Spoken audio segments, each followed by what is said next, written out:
बिस्मिल्लाहिर्रहमानिर्रहीम। Dear students, मैं आपका टीचर खालिद अब्बास। आप लोगों ने 10th क्लास की जो मैथमेटिक्स है वो आपने स्टार्ट कर रखी है। चैप्टर 2 के आपके पास लेक्चर्स पहुंच चुके हैं, चैप्टर 1 से रिलेटेड जो है। अब दूसरा जो चैप्टर आपके सिलेबस में रखा गया था डायरी में, वो था चैप्टर नंबर 4, जिसके कुछ लेक्चर्स आप तक पहुंच गए 4.1 और 4.2 के। तो अब आपको जो चैप्टर नंबर 4 है उसका नाम है पार्शियल फ्रैक्शंस। अब इसका इंट्रोडक्शन आपके माइंड में होना चाहिए कि थ्रू आउट पूरा कंसेप्ट इसके माइंड में हो कि ये पार्शियल फ्रैक्शंस होती क्या हैं, कैसे बनाई जाती हैं, इसका जो बैकवर्ड सारा कंसेप्ट है वो आपके माइंड में होना चाहिए। ये कोई इतनी बेटा बड़ी मुश्किल चीज़ नहीं है। आपके पास क्वेश्चन गए, आपने सोल्यूशन देखे होंगे, तो मे बी आपको थोड़ा मुश्किल लगा हो कि ये क्या चीज़ है। आप ये बात माइंड में रखें कि ये कोई मुश्किल चीज़ नहीं है, बहुत आसान चीज़ है ये। तो पहली बात तो ये कि चैप्टर का नाम है पार्शियल फ्रैक्शंस। क्या मतलब है इसका? पहले तो आपको फ्रैक्शन का पता होना चाहिए। फ्रैक्शन क्या है? तो चैप्टर नंबर 4 के जो फर्स्ट पेज है वहाँ पे आपको फ्रैक्शन की डेफिनेशन दी हुई है। वहाँ लिखा हुआ है अ क्वोशंट, दो नंबर्स हों या दो अलजेब्राइक एक्सप्रेशन हों, उनको अगर आप क्वोशंट की फॉर्म में, डिवीजन की फॉर्म में, ओवर की फॉर्म में लिख देते हैं तो ये आपको फ्रैक्शन हासिल होती है। वो फ्रैक्शन आम नंबर्स के क्वोशंट की फॉर्म में भी हो सकती है, जैसे लाइक 2/3। ये दो नंबर जो है वो क्वोशंट की फॉर्म में लिखे गए, ये फ्रैक्शन है। इसी तरीके से अगर आप दो algebraic expression x+1 over x²+5, यहाँ आपने ये भी दो अलजेब्राइक एक्सप्रेशन है, इनको क्वोशंट की फॉर्म में लिख दिया है, तो ये भी फ्रैक्शन कहलाएगी। इसी तरीके से 3/2 ये भी फ्रैक्शन है। तो अब चैप्टर का नाम है पार्शियल फ्रैक्शंस। यहां पे जो आपको बताएंगे ये फ्रैक्शंस हैं। अब ये जो फ्रैक्शंस हैं ये लाजमी कोई सी दो या दो से ज्यादा फ्रैक्शंस को कंबाइन करने से बनाई जा सकती हैं। जैसे ये 3/2 है, अगर आप इसको डिवाइड करते हैं तो ये बनेगा 2 1 2, रिमाइंडर 1 होगा। सो इसको लिखा जा सकता है 3/2 को इस तरह से, जैसे मिक्स्ड फ्रैक्शन की फॉर्म में 1/2। अब इसको ऐसे भी लिखा जा सकता है 1 + 1/2। तो आपने देखा कि इस 1/1 ये भी एक फ्रैक्शन है, 1/2 ये भी एक फ्रैक्शन है। इन दो फ्रैक्शंस को ऐड करने से, अगर आप एलसीएम लेके दोबारा से इसको ऐड करेंगे दोनों फ्रैक्शंस को, तो आपके पास जो है ये 3/2 आपको हासिल होगा। तो अब इस सेंस में हम इस चीज को, जो कि आप पहले पिछली क्लासेस में अच्छे तरीके से पढ़ चुके हैं, अब हमने इसको अपने चैप्टर से रिलेट करना है, जो कि पार्शियल फ्रैक्शन। अब आपने इस फ्रैक्शन को तोड़ा है, दो फ्रैक्शन इसकी आपने बनाई है 1 + 1/2।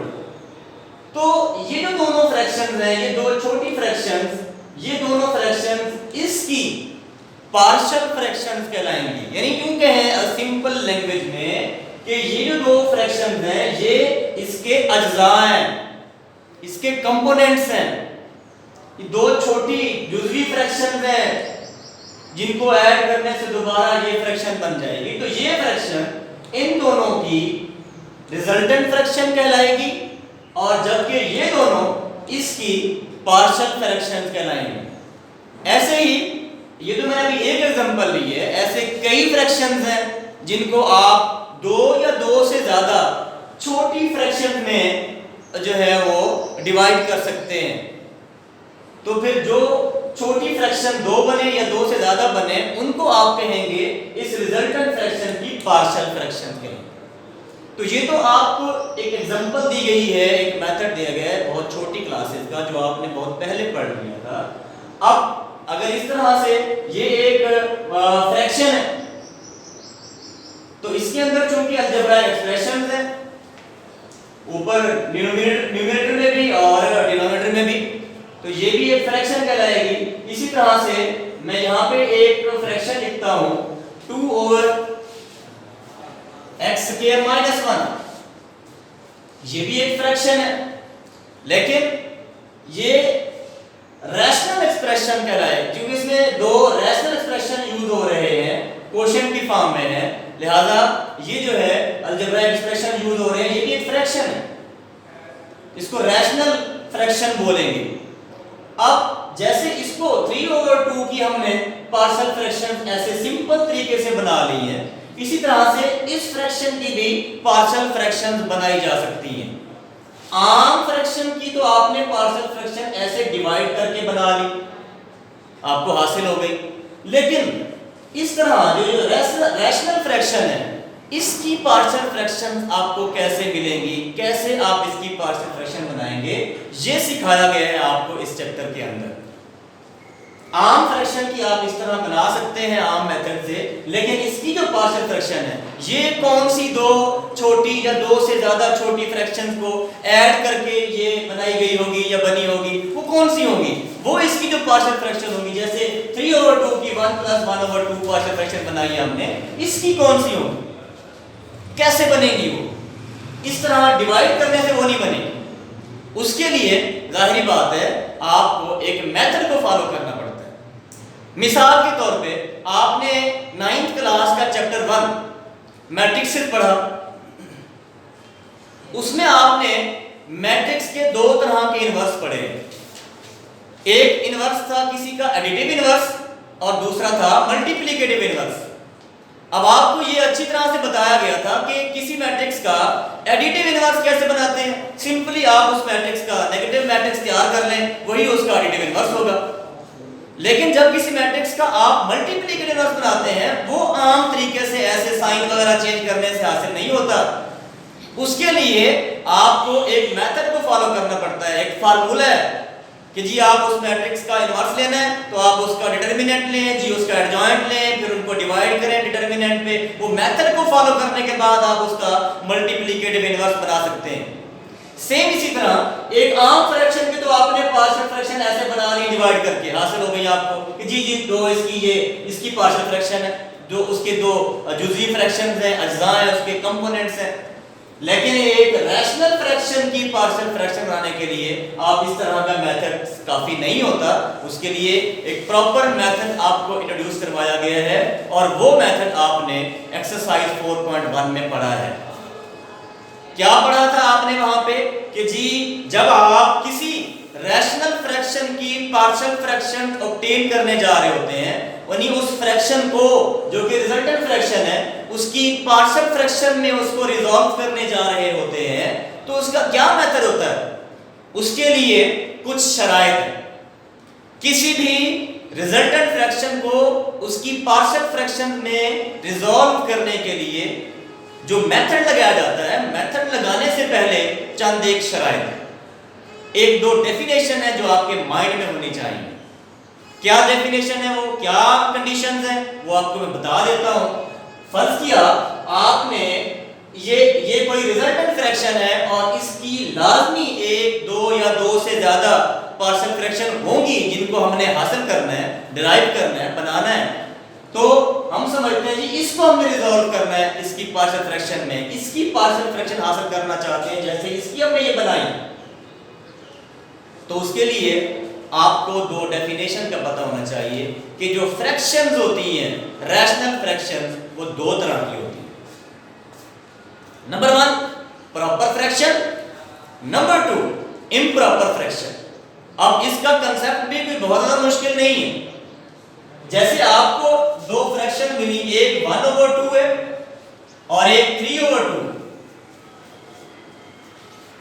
यहां पे जो न्यूमरेटर है this is smaller than the denominator, और यहां पे न्यूमरेटर जो है जैसे ग्रेटर देन द डिनोमिनेटर, तो आप इस फ्रैक्शन को प्रॉपर फ्रैक्शन कहेंगे क्योंकि इसमें न्यूमरेटर जो है वो छोटा है जबकि इस फ्रैक्शन को आप इम्प्रॉपर फ्रैक्शन कहेंगे जिसका न्यूमरेटर जो है वो बड़ा है डिनोमिनेटर से।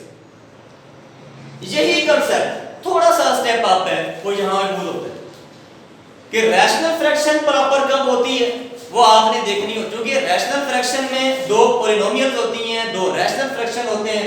न्यूमरेटर में भी एक अलजेब्राइक एक्सप्रेशन होता है और डिनोमिनेटर में भी कोई ना कोई एक्सप्रेशन होगा अलजेब्राइक। तो उसमें चूंकि जाहिर बात है, अब जैसे ये न्यूमरेटर, अब ये अलजेब्राइक एक्सप्रेशन है, इसमें x की पावर 1 है और इसमें x की पावर मैक्सिमम 2 है। हम यूं कहेंगे कि इसमें न्यूमरेटर जो है उसकी डिग्री 1 है, जबकि डिनोमिनेटर में जो डिग्री है वो है 2। हम यहाँ देख सकते हैं कि यहाँ पे न्यूमरेटर की जो डिग्री है वो लेस है than the degree of denominator. So अब आप इसको क्या कहेंगे, इसको कहेंगे proper fraction. The degree of numerator is less than the degree of denominator, so this is called a proper fraction. इसी तरह से यहाँ पर भी 2 के साथ वेरिएबल है बट उसकी पावर 0 है, तो फिर भी अगर कंपेयर करें तो इसमें हाईएस्ट पावर x की 0 है, इसमें हाईएस्ट पावर 2 है। सो ये भी एक प्रॉपर फ्रैक्शन है। अगर ऐसी भी फ्रैक्शन आ जाएगी x³ + 3 और ओवर में x² - 1 हुआ, तो यहाँ पे क्या हो रहा है, ये भी एक फ्रैक्शन है, रैशनल फ्रैक्शन है, but the degree of numerator is greater than the degree of denominator.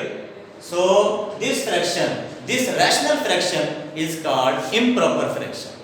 तो जब आप किसी भी, इसकी भी पार्शियल फ्रैक्शन बनाई जा सकती है, इसकी भी पार्शियल फ्रैक्शन बनाई जा सकती है, लेकिन एक मेथड को फॉलो करते हुए, इस तरह का आम मेथड आप पिछली क्लास में सीख चुके हैं। अब आपको नए मेथड बताए जाएंगे इस तरह की फ्रैक्शंस के पार्शियल फ्रैक्शन बनाने के लिए। तो उसका क्या मेथड है, वो कहते हैं कि पहले जब आप किसी रिजल्टेंट फ्रैक्शन, रैशनल फ्रैक्शन की पार्शियल फ्रैक्शन बनाने जा रहे होते हैं, तो आपने पहले चेक करना है क्या वो प्रॉपर है या इम्प्रॉपर। अगर वो प्रॉपर फ्रैक्शन है तो ठीक है, अगर वो इम्प्रॉपर है तो सबसे पहले आपने उसको कन्वर्ट करना है प्रॉपर फ्रैक्शन। दूसरी बात, दूसरी शर्त, बड़ा आसान मेथड है जो कि आपने 4.1 में पढ़ा है पहले, उसमें ये देखा जाता है कि इसके डिनोमिनेटर में जो फैक्टर्स हैं वो लीनियर है या नहीं। अगर लीनियर नहीं है तो देखें क्या वो लीनियर बन सकते हैं। जैसे यहाँ पे जो फैक्टर है वो लीनियर नहीं है डिनोमिनेटर में, ये क्वाड्रेटिक है, तो फिर देखना होता है कि ये जो क्वाड्रेटिक फैक्टर है क्या वो रिड्यूसेबल है या नॉन रिड्यूसेबल है। यानी इसका क्या मतलब है कि क्या उसमें से आप लीनियर फैक्टर बना सकते हैं या नहीं बना सकते हैं। जैसे ये फ्रैक्शन है, इसके आप डिनोमिनेटर में लीनियर फैक्टर बना सकते हैं इसकी फैक्टराइजेशन करके x + 1 × x - 1। अब ये जो फ्रैक्शन है ये प्रॉपर थी और फिर इसका डिनोमिनेटर जो था वो रिड्यूसेबल टू लीनियर फैक्टर था, हमने इसको रिड्यूस कर लिया, 2 लीनियर फैक्टर बना लिए। अब इस पर आप पार्शियल फ्रैक्शन इसको रिजॉल्व करने के लिए इसकी पार्शियल फ्रैक्शन में वो आपको क्या मेथड दिया गया है, वो कहते हैं लेट कर लो कि इसकी जो पार्शियल फ्रैक्शन है a होगी a/x + 1, ये जो लीनियर फैक्टर है इन दोनों को बारी बारी 2 डिफरेंट कांस्टेंट वैल्यूज लेके उनके नीचे लिख दे। लेट करना है कि इसकी इस तरह की 2 पार्शियल फ्रैक्शन बनेगी क्योंकि 2 लीनियर फैक्टर थे। अब आपने इसकी पार्शियल फ्रैक्शन बन चुकी है, लेकिन हमारे पास a और b की वैल्यूज नहीं है, a और b जो कि कांस्टेंट हैं। अब बकिया जो क्वेश्चन है इसको इक्वेशन नंबर a1 या किसी भी इक्वेशन का नाम दे दें। अब आपका जो बकिया क्वेश्चन है उसमें सिर्फ आप a और b की वैल्यूज लेंगे, इसको सॉल्व करके उन a और b की यहाँ वैल्यूज को पुट करेंगे तो ये दोनों इसकी पार्शियल फ्रैक्शन आपको हासिल होंगी, या यूं कहेंगे कि ये जो फ्रैक्शन थी रैशनल फ्रैक्शन वो अपनी पार्शियल फ्रैक्शन में रिजॉल्व हो गई। तो फिर जब दोबारा उनका एलसीएम वगैरह लेंगे, एलसीएम लेके जैसे आपने 9th के चैप्टर नंबर 6 में पढ़ा कि आपको फ्रैक्शन दी होती थी, उनमें ऑपरेशंस थे, एडिशन, सब्ट्रैक्शन, उनको ऐड करके, सब्ट्रैक्ट करके, एलसीएम लेके सिंपलीफाई करते थे तो वो कोई ना कोई रिजल्टेंट फ्रैक्शन हासिल होती थी। तो इस तरह से जो ये दो पार्शियल फ्रैक्शन होंगी, इनको दोबारा ऐड करने से ये रिजल्टेंट फ्रैक्शन बन जाएगी और दो इसको रिजॉल्व करेंगे according to the given method. ये वाला कि आपने इस तरह से पार्शियल फ्रैक्शन ऐड करनी है, तो ये दो इसकी जो है वो पार्शियल फ्रैक्शंस कहलाएंगे। मैं दोबारा इस कांसेप्ट को रियलाइज कर देता हूँ, इस चैप्टर में कोई मुश्किल चीजें नहीं है, कोई मुश्किल चीजें नहीं है, आपने इसका जरा भी प्रेशर नहीं लेना, इसको समझने में पता नहीं ये क्या चीज आ गई है, कोई न्यू चीज आ गई है, बिल्कुल नहीं, ये वही चीजें हैं, ये आम फ्रैक्शन में थी, बस अब थोड़ा ये है कि आपको जो फ्रैक्शंस मिली है वो रैशनल फ्रैक्शंस है।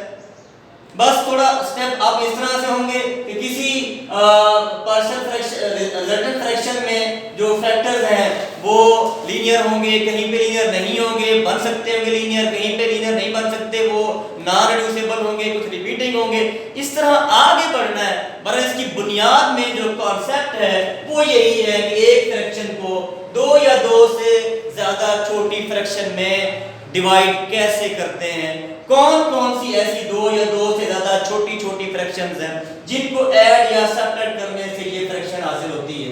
ये भी वही मेथड है, कोई नई चीज नहीं है। और आपने 4.1 एक्सरसाइज के मेथड पढ़ लिए, अब आपने 4.2 को जो सॉल्व करना है, तो इसलिए इसका इंट्रो, इसकी बुनियाद बताना बहुत जरूरी था, जो कि आपके सामने आई है। रिजल्टेंट फ्रैक्शन दी होगी आपको हर क्वेश्चन में और आपने उसकी जो पार्शियल फ्रैक्शन है उसमें उसको रिजॉल्व करना है। अल्लाह हाफिज़। बिस्मिल्लाहिर्रहमानिर्रहीम। डियर स्टूडेंट्स, अस्सलाम वालेकुम। डियर स्टूडेंट्स, आपने 10th math chapter number 4 exercise 4.1 भी आपको सॉल्व मिल चुकी है और एक्सरसाइज 4.2 के भी क्वेश्चंस जो हैं वो 6 तक आप सॉल्व कर चुके थे प्रीवियस लेक्चर्स में। अब इसका जो क्वेश्चन नंबर 7 है, दैट्स वेरी इंपॉर्टेंट क्वेश्चन, जरा इसको गौर से देखें। ये एक रैशनल फ्रैक्शन है, रैशनल फ्रैक्शन है और रिजल्टेंट फ्रैक्शन है। हमने इस रैशनल और रिजल्टेंट फ्रैक्शन की पार्शियल फ्रैक्शन बनानी है, यानी इस रिजल्टेंट फ्रैक्शन को रिजॉल्व करना है इसकी पार्शियल फ्रैक्शंस में। तो मैंने आपको इंट्रोडक्शन में ये बताया था कि जब किसी रिजल्टेंट फ्रैक्शन को पार्शियल फ्रैक्शन में रिजॉल्व किया जाता है तो उस पर पार्शियल फ्रैक्शन का मेथड लगाने से पहले आपने ये चेक करना है कि क्या ये फ्रैक्शन प्रॉपर है या इम्प्रॉपर है। अगर वो फ्रैक्शन प्रॉपर हो तो फिर हम जाते हैं उसके डिनोमिनेटर में फैक्टर्स की तरफ कि वो फैक्टर्स किस तरह के हैं, लीनियर है या रेड्यूसिबल क्वाड्रेटिक है या नॉन रेड्यूसिबल क्वाड्रेटिक है। और फिर आखिर में आता है कोई लीनियर फैक्टर है, वो रिपीटिंग है या नहीं है, कोई नॉन रेड्यूसिबल क्वाड्रेटिक फैक्टर है, वो भी रिपीटिंग है या नहीं है। ये डिफरेंट मेथड्स हैं, आपने इन चारों एक्सरसाइज में पढ़ने हैं। पर हमने इस वक्त इसको देखना है कि जो हमारे पास रिजल्टेंट फ्रैक्शन दी हुई है, एक रैशनल फ्रैक्शन है, n(x) ओवर d(x) की फॉर्म में है या p(x) ओवर q(x) की फॉर्म में है। हमने ये देखना है कि ये रैशनल फ्रैक्शन, ये रिजल्टेंट फ्रैक्शन प्रॉपर है या कि इम्प्रॉपर है। आपको डिफाइन बताई गई थी कि एक फ्रैक्शन प्रॉपर कब होती है, क्या होती है वो प्रॉपर फ्रैक्शन। हम कहते हैं a fraction in which the degree of numerator is less than the degree of denominator, then the fraction is called a proper fraction। अब डिग्री का पता होना चाहिए आपको कि न्यूमरेटर में वेरिएबल की यहाँ पे हाईएस्ट पावर 2 है, so this 2 is called the degree of numerator। इसी तरह से डिनोमिनेटर को देखें, इसकी क्या डिग्री है, तो देखें आप इसको सॉल्व करेंगे, जब आप इसको सॉल्व करेंगे तो x की बड़ी से बड़ी पावर 2 आनी है, तो यहां पर भी जो डिग्री बनेगी वो 2 बनेगी। तो ऐसी फ्रैक्शन जिसमें न्यूमरेटर और डिनोमिनेटर की डिग्री सेम हो जाए या न्यूमरेटर की डिग्री डिनोमिनेटर की डिग्री से ग्रेटर हो जाए, तो ऐसी फ्रैक्शन जो है वो इम्प्रॉपर फ्रैक्शन कहलाती है। बहरहाल ये जो फ्रैक्शन है ये इम्प्रॉपर फ्रैक्शन है, हम इस पर पार्शियल फ्रैक्शन का मेथड नहीं लगा सकते जब तक कि हम इसको प्रॉपर फ्रैक्शन में कन्वर्ट न कर लें। अब आपको पता है कि एक इम्प्रॉपर फ्रैक्शन को प्रॉपर फ्रैक्शन में कन्वर्ट कैसे करते हैं, डिवाइड कर देते हैं। डिवाइड करके हम उसको मिक्स्ड फ्रैक्शन की फॉर्म में ले आएंगे। जैसे ये हमारे पास जो फ्रैक्शन है हम इसको एज इट इज पहले रीड करेंगे, 3x का square plus 15x plus 16 over x plus 2 whole का स्क्वायर। अब आपने इसको डिवाइड करना है, न्यूमरेटर को डिवीजन के अंदर लिखना है, या इसको पहले आप इसका स्क्वायर खोल लें, इक्वल लगा के। अब आप इस पे प्रोसेस लगा रहे हैं, इक्वल लगा के इसको इक्वल के सामने सीधी ओवर लाइन लगानी है, 3x square plus 15x numerator as it is, और उसके बाद नीचे आपने इसका स्क्वायर खोल देना है, a plus b whole square. तो ये कुछ इससे हो जाएगा a square plus 2ab plus b square, ये कुछ ऐसे हो जाएगा x square plus 4x plus 4। अब आपने इसको डिवाइड करना है, जो कि इस फॉर्म में ये डिवाइड नहीं हो सकता था, इसका स्क्वायर खोलना पड़ा, दो अलजेब्राइक फ्रैक्शन बनाए, उसके बाद आप इसको डिवाइड करेंगे। 3x square plus 15x plus 16, इसको डिवीजन साइन के अंदर लिखेंगे। ये आपने डिवीजन के जो साइन है ये स्केल से लगाने हैं सीधे, और बाहर लिखना है आपने x square plus 4x plus 4, denominator बाहर न्यूमरेटर अंदर। अब आपने इसको डिवाइड करना है, तो इस फर्स्ट टर्म की मदद से इस फर्स्ट टर्म को पूरा करना है। x स्क्वायर को किससे मल्टीप्लाई करेंगे, वो 3x स्क्वायर बन जाए, 3 से मल्टीप्लाई किया जाएगा। अब इस 3 को आपने इन तीनों टर्म से बाय बाय मल्टीप्लाई करना है। 3 को x स्क्वायर से मल्टीप्लाई करोगे तो 3x स्क्वायर आएगा, प्लस 3 को 4x से मल्टीप्लाई करेंगे तो ये 12x बनेगा। तो 12x जो है वो ऑलरेडी जो एग्जिस्टिंग एक्चुअल टर्म है इसके नीचे लिखा जाएगा 12x, और प्लस 3 4 12, कांस्टेंट टर्म जो है वो कांस्टेंट टर्म पे नीचे लिखी जाएगी। ओवर की लाइन सीधी होनी चाहिए स्केल से। अब आपने जाहिर बात है इसको सब्ट्रैक्ट करना है, सब्ट्रैक्ट करेंगे तो इसके साइन चेंज कर देंगे, इसका साइन पहले पॉजिटिव है माइनस कर देंगे, इसका साइन पहले पॉजिटिव है माइनस कर देंगे, इसको भी माइनस कर देंगे। अब 3x स्क्वायर से कैंसिल हो जाएगा क्योंकि साइन अपोजिट है। 15x में से आपने 12x को माइनस करना है तो बाकी 3x रह जाएगा, पॉजिटिव 3x, और 16 में से माइनस 12 करना है तो ये बच जाएगा बाकी 4। अब जो आपके पास रिमाइंडर आया है वो इसकी डिग्री डिनोमिनेटर से लेस है, ये फर्दर डिवाइड नहीं हो सकता। अब हम इसको मिक्स्ड फ्रैक्शन की फॉर्म में कैसे लिखेंगे, इक्वल के नीचे इक्वल लगा के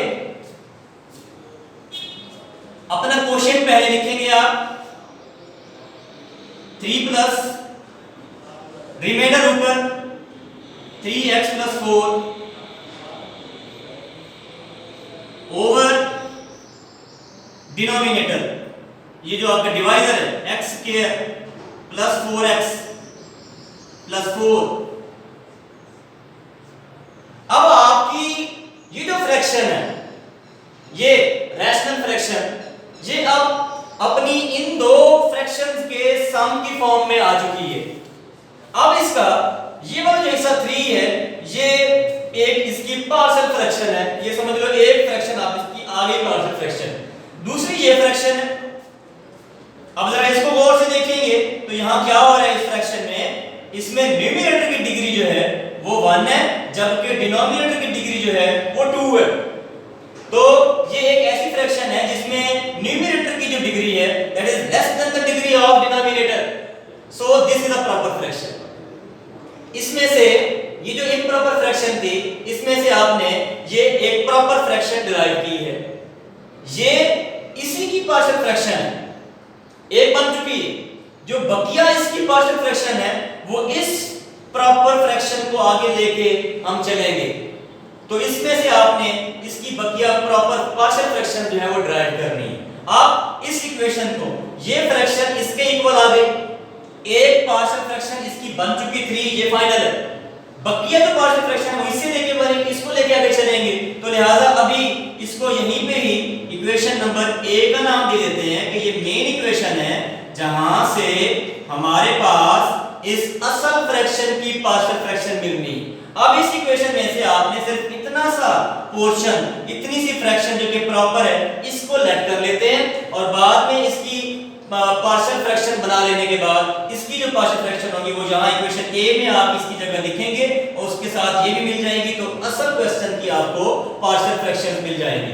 अब आपने लेट करना है सिर्फ इस फ्रैक्शन को, लेट कर रहे हैं हम 3x + 4 over x square + 4x + 4। इसको लेट किया है तो थोड़ा सा इस पे काम करना है कि इसके जो डिनोमिनेटर है इसको दोबारा से आपने फैक्टर्स की फॉर्म में लेके आना है। इसको दोबारा से हम क्लोज करके x + 2 होल का स्क्वायर लिख सकते हैं, तो लिख देते हैं। ले लिया, ये फ्रैक्शन प्रॉपर है और इसके डिनोमिनेटर में जो फैक्टर है वो लीनियर है और फिर इसका स्क्वायर भी है। इसे हम कहते होते हैं repeating linear factor.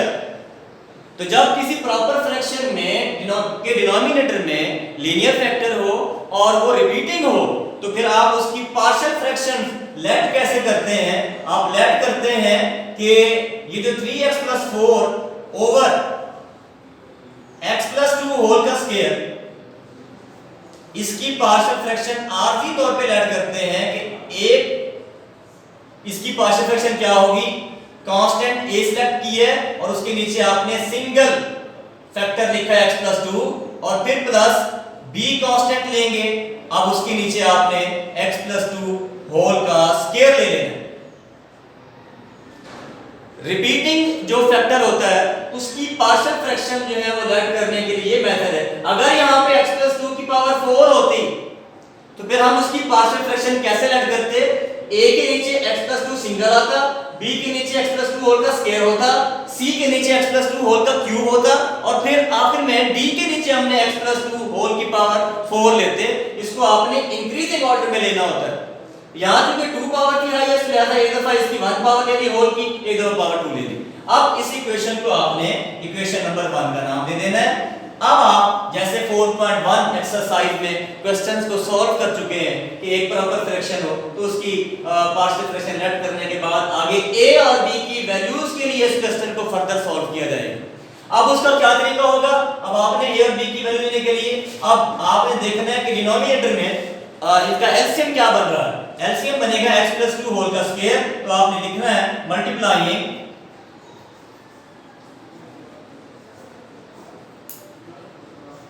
by x + 2 whole का square on both sides.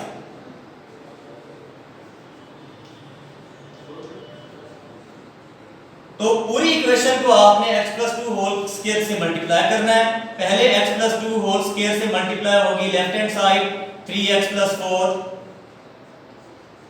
Over x + 2 whole का स्क्वायर, फिर इक्वल के बाद x + 2 होल स्क्वायर से जो कि एलसीएम है हमारा, इससे मल्टीप्लाई करेंगे a ओवर x + 2 को और फिर x + 2 होल स्क्वायर से मल्टीप्लाई करेंगे आखिरी term b over x + 2 whole का स्क्वायर। ये जो स्टेप्स हैं ये कॉमन है हर एक क्वेश्चन में। अब आपने कैंसलेशन कर लेनी है, x + 2 होल का स्क्वायर x + 2 होल स्क्वायर से कैंसिल हो जाएगा। यहाँ पे x + 2 की जो पावर है वो 1 है, वो जब इससे कटेगा तो इसकी पावर खत्म हो जाएगी। ये 2 टाइम्स था तो एक x + 2 कैंसिल हो जाएगा, बाकी एक x + 2 रह जाएगा और यहाँ पे ये सारा कैंसिल हो जाएगा। अब यहाँ पे क्या रह जाएगा बाकी 3x + 4 इज इक्वल टू, यहाँ रह गया a × x + 2 और यहां रहेगा सिर्फ b। अब ये इक्वेशन आपको इक्वेशन 2 मिली। अब इक्वेशन 2 डिराइव कर लेने के बाद फिर आपने क्या करना है, देखना है इक्वेशन नंबर 1 में लीनियर फैक्टर कौन सा है, x + 2 है। अकॉर्डिंग टू जीरो मेथड आपने इसको लेट कर लेना है, लेट कर लें या लिखें बाय जीरो मेथड के x + 2 को जो लीनियर होगा और वो सिंगल होगा उसको आपने आर्जी तौर पे 0 के इक्वल लेट कर लेना है। दिस इंप्लाइज दैट यहां से x की जो वैल्यू आएगी वो -2 आएगी, 2 को राइट पे ले जाएंगे -2 हो जाएगा। और अब इसमें x की जो वैल्यू -2 आई है इसको पुट करना है इक्वेशन नंबर 2 में। इसमें पुट इन 2 x की जगह पे आपने 2 को रिप्लेस -2 रिप्लेस कर देना है। पुट करते हैं 3 into -2 plus 4 is equal to a as it is, x की जगह -2 plus 2 और b as it is।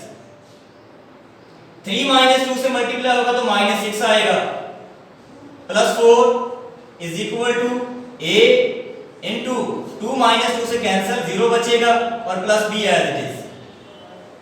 -6 plus 2 plus 4 ये -2 आंसर आएगा इज इक्वल टू ये सारा 0 हो जाएगा, बाकी b रह जाएगा 0 plus b। तो हेंस -2 जो वैल्यू आई है ये b की आई है। हम इस क्वेश्चन को फर्दर सॉल्व ही a और b की वैल्यूज के लिए कर रहे थे तो b की वैल्यू आ चुकी -2। अब आपने a की वैल्यू लेनी है तो इस इक्वेशन में और कोई सिंगल लीनियर फैक्टर नहीं रहा जिसको हम 0 पे पुट करें और वहां से x की वैल्यू लें। सो इस तरह के केसेस में अगली एक्सरसाइज में केस आएंगे, आपने क्या करना है, इक्वेशन 2 को सॉल्व करना है। इक्वेशन 2 को सॉल्व करेंगे और वहां से कंपैरिजन मेथड से आपने जो रिमेनिंग वैल्यू a की है वो लेनी है। अब आपने क्या करना है, for the value of a solving equation number 2, a की वैल्यू के लिए इक्वेशन 2 को सॉल्व करेंगे। कैसे सॉल्व करेंगे, 3x + 4 एज इट इज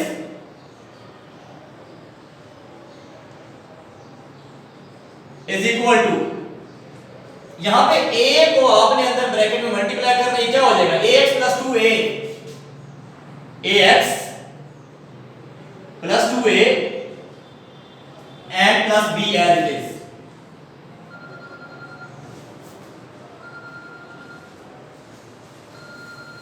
अब आपने क्या करना है, 3x + 4 एज इट इज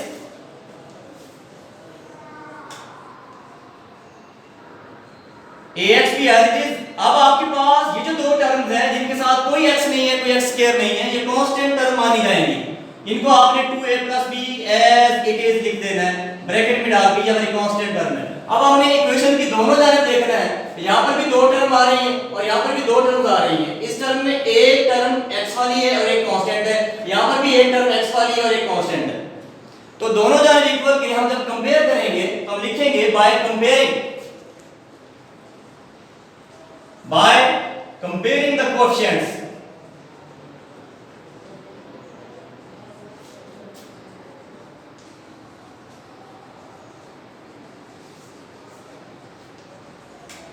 आपने कोएफिशिएंट्स को कंपेयर करना है ऑफ x, एक तो आपने x के कोएफिशिएंट्स को दोनों जानब कंपेयर करना है एंड कांस्टेंट टर्म्स, और दोनों जानब आपने कांस्टेंट टर्म्स को भी कंपेयर करना है।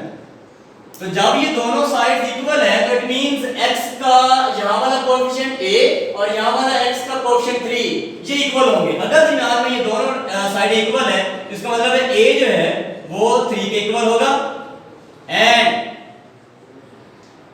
2a + b जो कि कांस्टेंट टर्म है इस तरफ वाली, वो यहां की कांस्टेंट टर्म 4 के इक्वल ली जाएगी। ये आपने कंपेयर किया है x के कोएफिशिएंट्स का और कांस्टेंट टर्म का कि अगर ये दोनों साइड इक्वल हैं तो x के कोएफिशिएंट्स आपस में इक्वल लिखे गए और कांस्टेंट टर्म्स को आपस में इक्वल लिख दिए। अब यहां आपके पास जो a की वैल्यू चाहिए थी वो 3 आ चुकी। अब आपको अगले क्वेश्चन में जब आप इस तरह से कंपैरिजन मेथड से जब इक्वेशन बनाएंगे तो इनको नाम देंगे। इक्वेशन नंबर 2 तक हम पहले नाम दे चुके हैं, इसको इक्वेशन 3 का नाम दे देंगे और इसको इक्वेशन नंबर 4 का नाम दे देंगे। अब आपको सिर्फ a की वैल्यू चाहिए थी और वो आ चुकी है। अब बकिया को आपने सॉल्व नहीं करना है, एज इट इज यहाँ पे नाम तक आपने छोड़ देना है। ए की वैल्यू चाहिए 3 आ गई। अब ए और बी की वैल्यूज जो हमें इक्वेशन 1 के लिए चाहिए थी वो आ चुकी है। अब ये वैल्यूज आपने इक्वेशन नंबर 1 में पुट करके 3x + 4 इस प्रॉपर फ्रैक्शन की पार्शियल फ्रैक्शन ऐड कर देंगे। हम कहेंगे put a = 3 and b = -2 in equation number 1 put करते हैं तो इस प्रॉपर फ्रैक्शन की पार्शियल फ्रैक्शन आ जाएगी 3x + 4 लिखेंगे 3x + 4 ओवर x + 2 होल का square is equal to a की वैल्यू हमारे पास 3 आई है, 3 आ जाएगा, ओवर में आएगा x + 2 फिर प्लस b की जो वैल्यू हमारे पास आई है वो -2 आई है, पुट करेंगे b की जगह -2 और ओवर में आएगा x + 2 होल स्क्वायर। अब ये जो दो पार्शियल फ्रैक्शंस आई हैं a और b की वैल्यूज को पुट आउट करने के बाद ये हमारे पास इस प्रॉपर फ्रैक्शन की आई हैं और ये प्रॉपर फ्रैक्शन जो है ये हमारी असल फ्रैक्शन का एक हिस्सा थी। अब हमने इस हिस्से को लेट किया था, इस असल फ्रैक्शन की एक पार्शियल फ्रैक्शन ये 3 हमारे पास आ गई थी और इसका एक हिस्सा हमने प्रॉपर बनाया था। ये फर्दर जो है वो पार्शियल फ्रैक्शन में रिजॉल्व हो सकती थी, हमने सिर्फ इतने हिस्से को लेट किया था और उसकी पार्शियल फ्रैक्शन हमने बना डाली है। अब हम इसकी जो पार्शियल फ्रैक्शन है इनको हम रिप्लेस कर देते हैं इक्वेशन नंबर a में, या यूं कहें कि हमारी इक्वेशन a जो है वो कुछ इस तरह बन जाएगी कि क्योंकि ये इक्वल था इस असल क्वेश्चन के, तो हम यही लिखते हैं 3x² + 15x 3x² + 15x + 16 over x + 2 whole का स्क्वायर।